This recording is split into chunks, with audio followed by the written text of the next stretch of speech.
She collapsed right in front of me, blood everywhere. The hospital hallway turned into chaos in seconds, and while everyone else froze or looked away, I made a decision that would chain my life to hers forever. What started as 3 hours of giving blood became a lifetime I never asked for. Stay with me, because what happened after those transfusions will make you question everything you thought you knew about helping strangers. It was a regular Tuesday afternoon at Seattle General Hospital. I was there visiting my colleague who'd had minor surgery. Nothing serious, just checking in before heading back to work. The fluorescent lights buzzed overhead. That antiseptic smell filled my nostrils, and I was walking past the emergency wing when I heard it. A crash, then screaming, then silence. That horrible silence that makes your stomach drop. I turned the corner and saw her. A woman, maybe in her early 30s, crumpled on the floor like a broken doll. Her skin was pale, almost translucent, and blood was pooling beneath her. Hospital staff rushed over, shouting medical terms I barely understood. Trauma, internal bleeding, critical condition. She needed blood immediately. Her type was rare, AB negative. They were frantically calling the blood bank, but there was a shortage. There's always a shortage. I stepped forward without thinking. "I'm AB negative," I said. My voice sounded strange to my own ears, distant. The nurse looked at me like I'd just offered her a winning lottery ticket. "Are you sure? We need to test you first, but if you're willing..." I nodded. What else could I do? A human being was dying right there on that cold hospital floor. They rushed me to a room, pricked my finger, ran the tests. Everything moved so fast it felt like a dream. 15 minutes later, I was lying on a medical bed with a needle in my arm, watching my blood flow through a tube into a bag. Then another bag, then another. 3 hours. They took more than they usually would from a single donor, but the situation was desperate. She was dying, and apparently I was her only match available in the entire hospital that day. The doctors told me her name was Rachel. No family had come, no friends in the waiting room, no emergency contacts that answered their phones. She was alone in the world, fighting for her life, with only the blood of a stranger keeping her heart beating. Something about that image haunted me. I couldn't shake it. Even as I sat there, lightheaded and exhausted, sipping orange juice they'd given me, I kept thinking about her lying in that operating room, utterly alone. I should have left after that, should have gone home, felt good about helping someone and moved on with my life. But I didn't. I stayed. Told myself it was just to make sure she pulled through, that I just wanted to know my blood hadn't been given in vain. The nurses updated me periodically. She was stable. She was in recovery. She was going to survive. Thank God she was going to survive. When Rachel finally woke up 2 days later, I was still there. I'd gone home to shower and change, but I kept coming back. The hospital staff thought I was family by that point. Nobody questioned it. When her eyes opened and focused on the world again, the first person she saw was me, a complete stranger.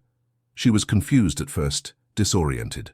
The nurses explained what happened, how I'd donated blood, how I'd stayed. She cried, not dramatic sobs, just silent tears rolling down her cheeks. "Thank you," she whispered. Her voice was hoarse, damaged from the breathing tube they'd had down her throat. "You saved my life." I held her hand and told her it was nothing, that anyone would have done the same. But we both knew that wasn't true, because when she'd needed someone most, there had been nobody else. Just me. Here's where you might expect this story to turn beautiful.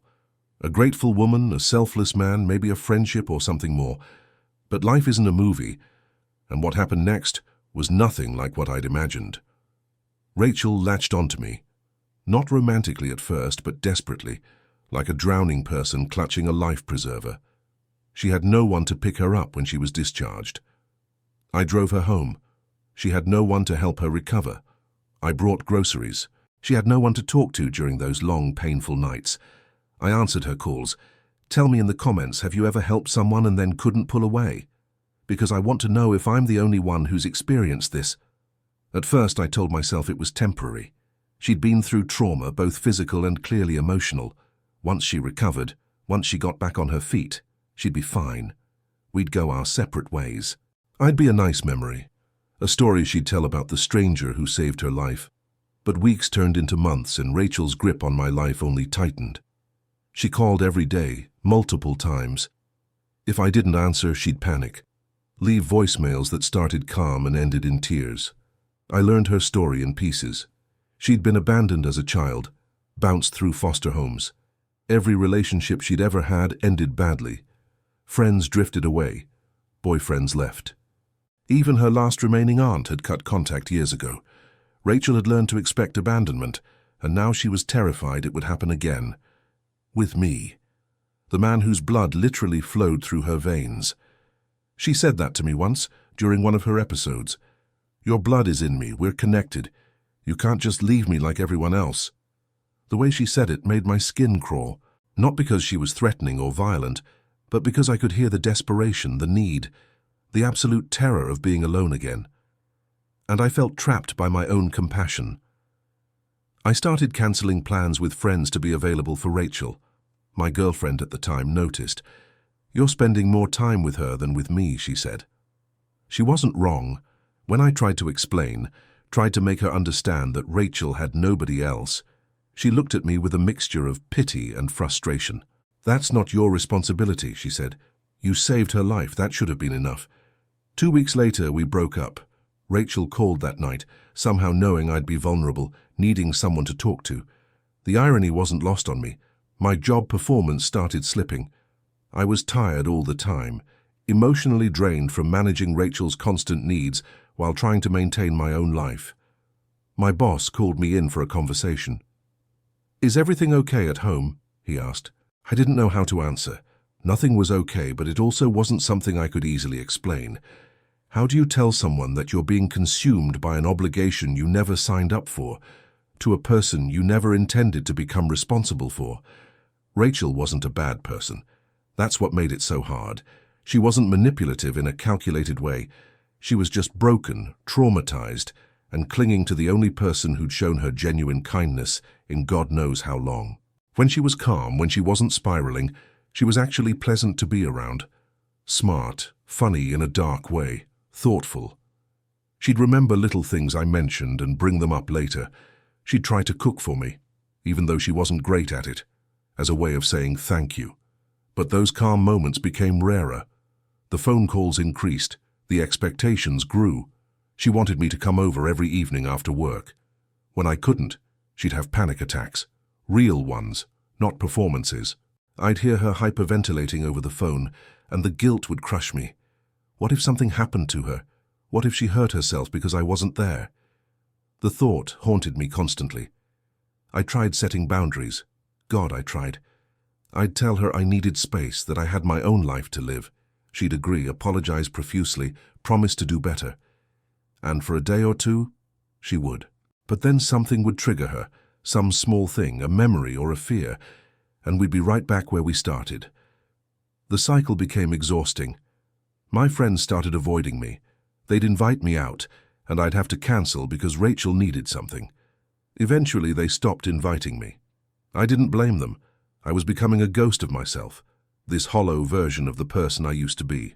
All because I'd made the choice to help someone in their darkest moment, and now I couldn't figure out how to step away without feeling like I was condemning her to that darkness again.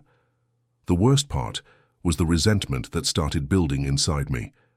I'd catch myself being angry at Rachel for needing me so much, then I'd feel guilty for being angry. She didn't ask to be abandoned by everyone.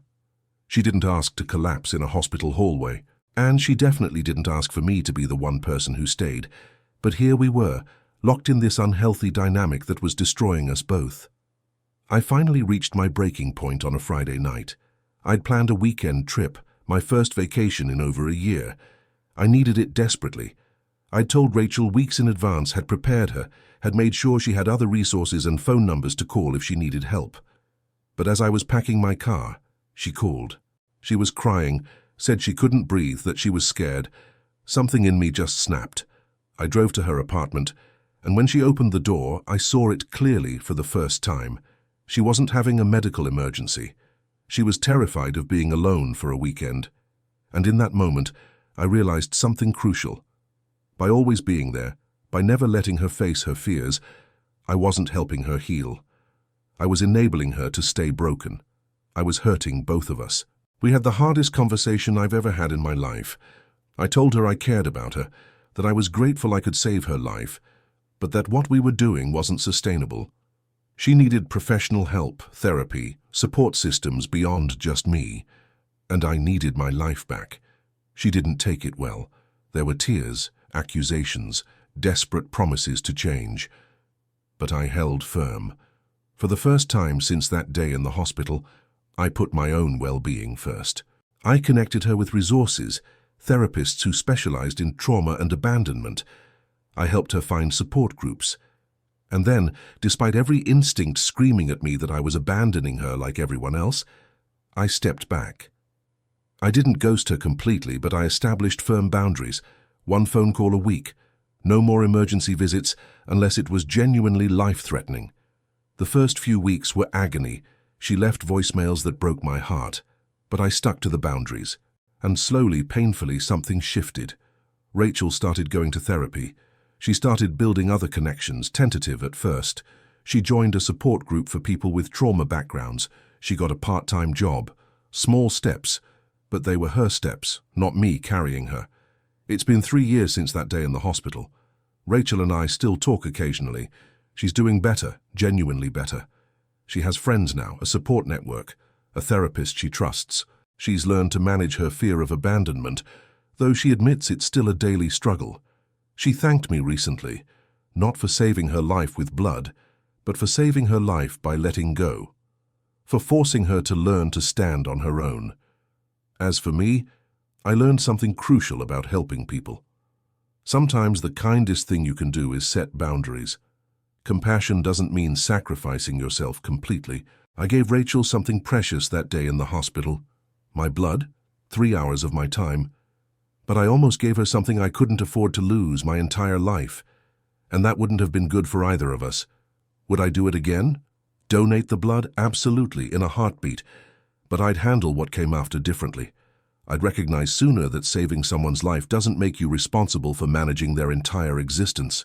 That's a burden nobody should carry, and accepting it doesn't make you noble. It just makes you both trapped.